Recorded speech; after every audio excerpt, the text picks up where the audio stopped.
अब तक आपने देखा, पार्ट 1 में देखा, राणा सा ने अपने बेटे देव को एक रास्ते पर लेकर आया था। फिर राणा सा अपने बेटे देव को मम्मी कैसे मरी वो बताता है। अब तक बेटा, हम शादी से वापस इस गांव में आ रहे थे। हमको आते आते 7 बज चुके थे। सारे घरों की खिड़की दरवाजे बंद थी। तभी मैंने तुम्हारे मम्मी कहा, नंदनी अब हमारा घर बहुत दूर है और वो लोग आ जाएंगे। फिर तुम्हारे मम्मी बोला, हाँ तुम सही कह रहे हो, हमको झाड़ी में, वरना कहाँ तो छुपना पड़ेगा। तभी नंदनी ने एक टूटी फूटी लकड़ी के झोपड़े की तरफ इशारा किया। मुझे वह झोपड़ी आज की रात बिताने के लिए सही लगी, इसलिए मैं झोपड़ी में जाने का फैसला किया। हम दोनों झोपड़ी की ओर जाने लगे। हम उसके काफी नजदीक आ गए थे। मैं तो उस झोपड़ी के अंदर चला गया, पर तुम्हारी मम्मी बाहर रुक के किसी से बात करने लगी। मम्मी को एक छोटी बच्ची रोके बोल रही थी, आंटी मुझे बहुत डर लग रहा है, मैं बाहर छूट गई हूँ, मेरा घर बहुत दूर है। फिर मम्मी बोली, बेटा तुम रो मत, तुम एक काम करो, हमारे साथ आओ। इतना बोलते ही उस छोटी बच्ची ने माँ के चेहरे पर हमला कर दिया। तुम्हारी माँ वहीं पर मर गई। मैंने जोर से चिल्लाया। नंदनी, फिर वो लड़की मेरे पास आकर मुझको बोली, आओ ना अंकल, बाहर हम साथ में खेलते हैं, बाहर आओ ना, क्यों डर गए? अरे आना, और हंसने लगी। राणा सा ने देव को ये माँ की कहानी बता के तीसरा दिन था। देवराजू की टपरी से एक कुरकुरा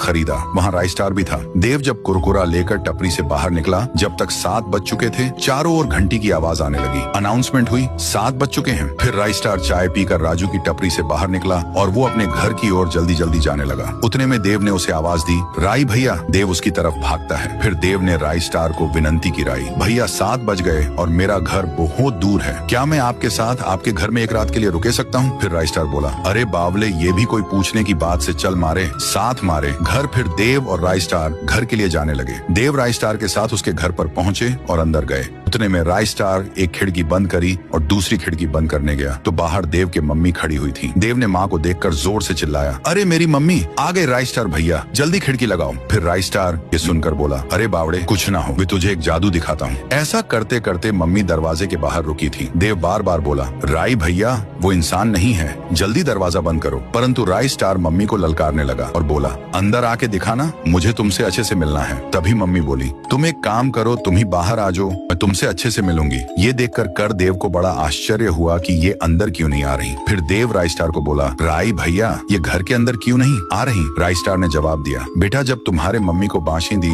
नोच नोच कर मार दी थी और थारा बाप साला झोपड़ी में ही था, वही सब मैं खिड़की से देख रहा था। मेरे मन में सेम सवाल आया कि बाशिंदी झोपड़े में अंदर घुस के थारे बाप को क्यों नहीं मार रही थी। यही जानने के लिए मैं अगले सुबह उस झोपड़ी के अंदर चला गया और चारों तरफ मकड़ी के जाल के सिवा वहाँ कुछ नहीं था। मैंने जब कोने में देखा तो वहाँ पर एक चमकदार जादुई सर की शेप में भोपड़ा था और वो वही भोपड़ा देख वहाँ रखा हुआ है। इसीलिए ये बाशिंदे अंदर आ सकते समझ गया कि और इसी की मदद से थारा बाप बच पाए